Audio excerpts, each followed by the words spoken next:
Get ready because we have our work cut out for us with this reading. We are talking about the chapter Rise of the Streampunks from Robert Kyncl's book, Streampunks, YouTube, and the Rebels Remaking Media, written with Maany Peyvan.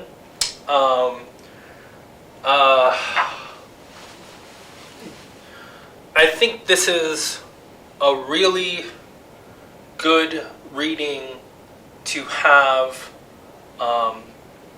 following the Van Dijk reading, a scholarly, critical reading by someone who does research professionally, and a book on YouTube.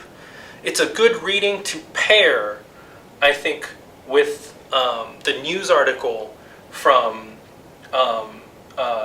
the New York Times about a very particular type of danger of YouTube, because that piece specifically in terms of what Kyncl will not talk about, of course, in his own book. This is absolutely a project in some senses, meaning like today's class is a sort of study about rhetoric, but also about rigorous critical thinking. And just to be frank,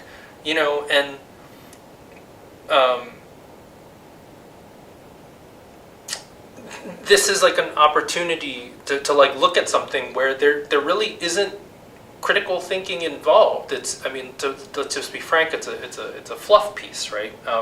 It's trying to sell you on something, sell you and I on something.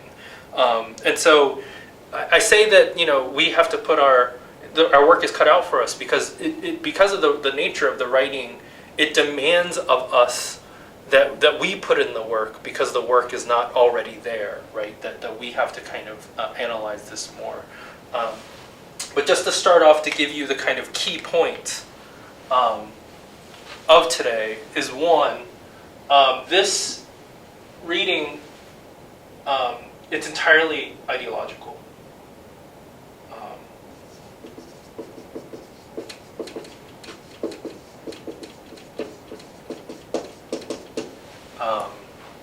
Meaning that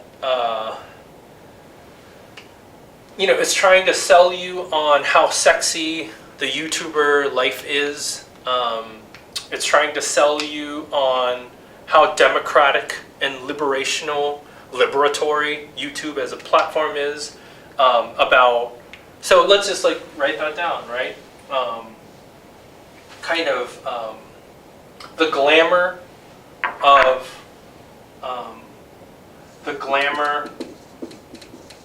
of a content producer, one. There's another New York Times article, and I think I'll just go ahead and link that too, about how much those people have to grind and how difficult it is. So it's like for all those people who get to be invited by YouTube to YouTube's Coachella, there are thousands of other people that are just trying to make it work. And is that because they're not trying hard enough, or is that because they're not good enough? I refuse to believe that, because honestly, I look at most successful YouTubers and I'm like, I can't wrap my head around it. I don't think it's entirely a meritocracy. Two, they're trying to tell you about like the sort of freedom of YouTube, right? They're trying to sell you on the platform. They're trying to sell you on the lifestyle. So really, what does that kind of come down to? Is it like YouTube good? Streaming good, right? But really, I think if we kind of sift through all of the sort of rhetorical fluff, it's like it comes down to Gordon Gekko, greed is good.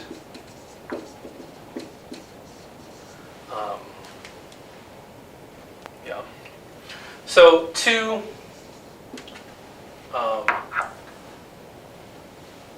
the absences.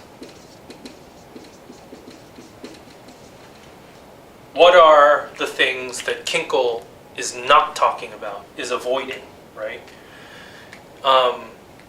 We have two instances already. So one, he's not talking about how YouTube is being used,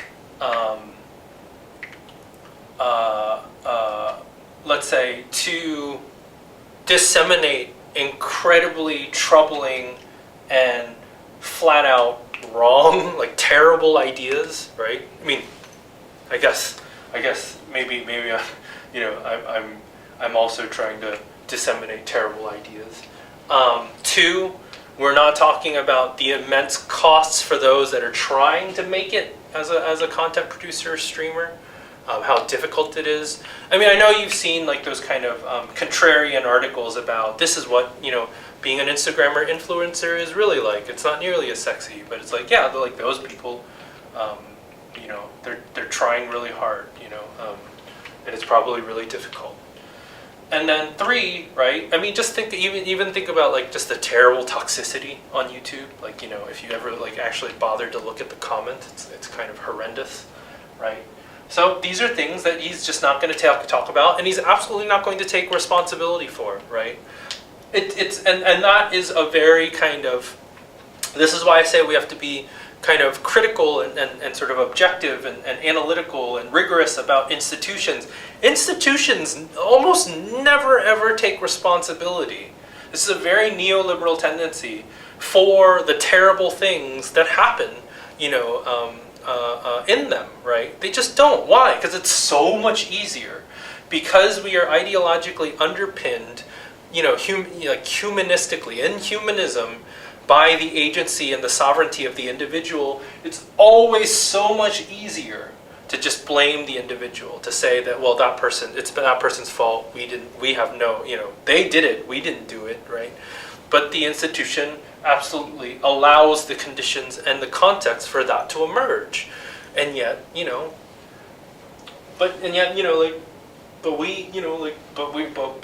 we're sold on this. So like related to that, my question to you is, why is it that we ourselves are so lax to speak truth to power to institutions, to demand more of institutions, and instead we are so quick to blame the other people that we're in the same boat with, as if we're on the institution side? Does that make sense, right? So if someone does something terrible on YouTube, instead of demanding answers from YouTube for allowing that to happen in their part, it's like as if they're a victim in this too, and we're only going to like sort of dump on that person, right?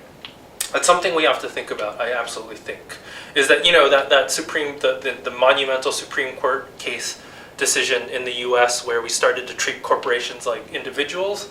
I do think on an individual level we tend to think of corporations as individuals, and we tend to think of them as our friends, right? That's kind of consistently where I've been going with this. And then finally, just to tie it in, it comes up and again, but for him too, there are these instances where you watch very carefully what someone says, and they will reveal the more you talk, the more you reveal things about yourself. So I'm an open book at this point. But Kyncl himself acknowledges and confesses to the fact that it's about advertising.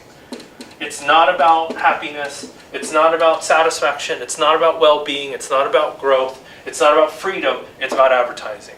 Boom. Done for the day. Bye.